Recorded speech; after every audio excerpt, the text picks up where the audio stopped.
Friday को जब हम जा रहे थे घर, तो पूरे पहाड़ों पे जो बर्फ थी और ऊपर उसके ऊपर जो सूरज की किरणें पड़ रही थी, तो ऐसे लग रहा था किसी भगवान ने आज यहाँ पे वाइट वेलवेट बिछा दिया है। इतनी चमक थी उसमें और इतना सुंदर लग रहा था। मैं तो बाहर ही देखती रह गई क्योंकि शशि गाड़ी चला रही थी। और सोचा काम छोड़ के उसके बाद सुंदरता दिखी। हमारे घर में मंडे को पानी आ गया था, बहुत लीकिंग होने के कारण, तो हमें अपने पूल घर में जाके सोना पड़ा, जो हम लोग आज तक सोए ही नहीं है कभी उस वाले घर में पीछे जाके। उस दिन हम जब सोने गए तो चांदनी रात थी और इतना सुंदर लग रहा था। मैंने शशि को कहा हम आके सोते क्यों नहीं यहाँ पे।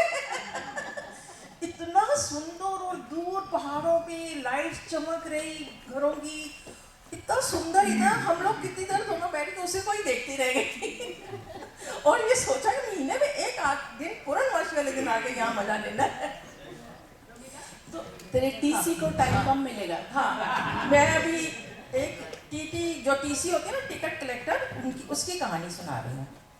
35 साल रेलवे की टीसी की नौकरी के बाद रिटायर हुए तो घर पर रहने लगे। 1 महीने बाद पत्नी ने कहा डॉक्टर के पास जाना है, मुझे थोड़ा दिखाना है। शाम को पत्नी को डॉक्टर के पास ले जाकर पति ने कहा जाओ दिखाओ। उसने रोनी सी सूरत बनाकर कहा आप आगे आइए, मेरा तो बहाना है, मुझे दरअसल आपको ही दिखाना है। डॉक्टर साहब ये पिछले 35 साल से रेलवे में टीटी की नौकरी कर रहे हैं। सप्ताह में केवल 2 दिनों के लिए घर आते थे, बाकी दिन बाहर ही रहते थे। लगातार रेल यात्रा के वातावरण में रहते थे। अब रिटायरमेंट के बाद घर आते ही कमाल कर दिया, 4 फीट चौड़े पलंग को 2 फीट का कर दिया और अटैची को सांकल चेन से बांधकर ताला लगाते हैं, तकिए में हवा भरते हैं और चप्पल को सिरहाने लगाते हैं। कमरे का ट्यूबलाइट हटा दिया है और उसकी जगह 0 का बल्ब लगा दिया है।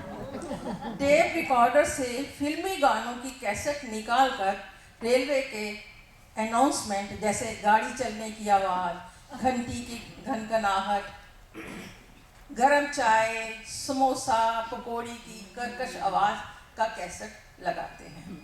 मैं रात भर जागती हूँ और ये आराम से सोते हैं। पता नहीं कैसी जिंदगी जीते हैं। कप में चाय दो तो कुल्हड़ में डाल पीते हैं।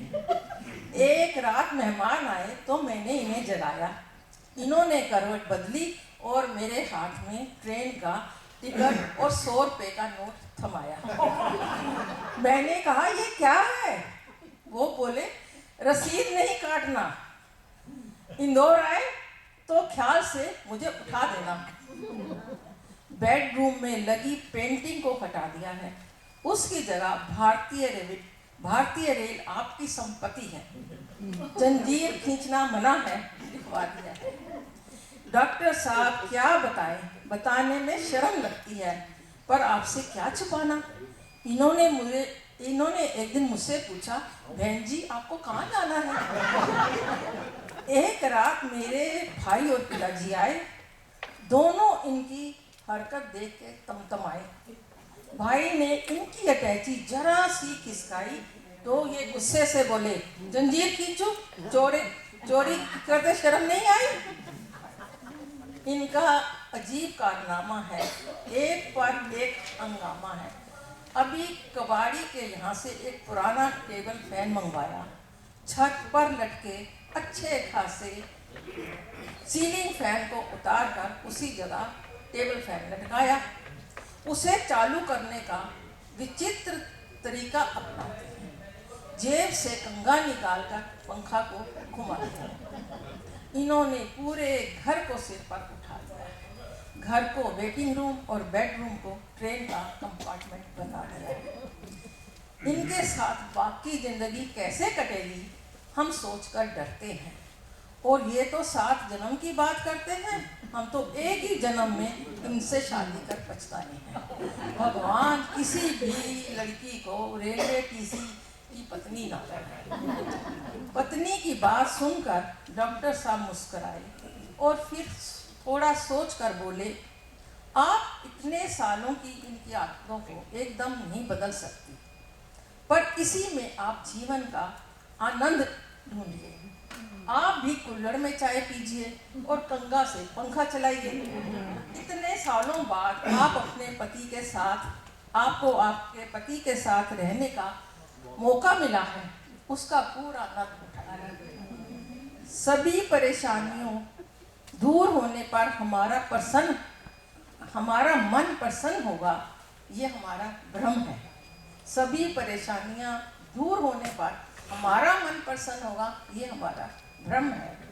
मन प्रसन्न रखिए तो सभी परेशानियां दूर हो जाएंगी।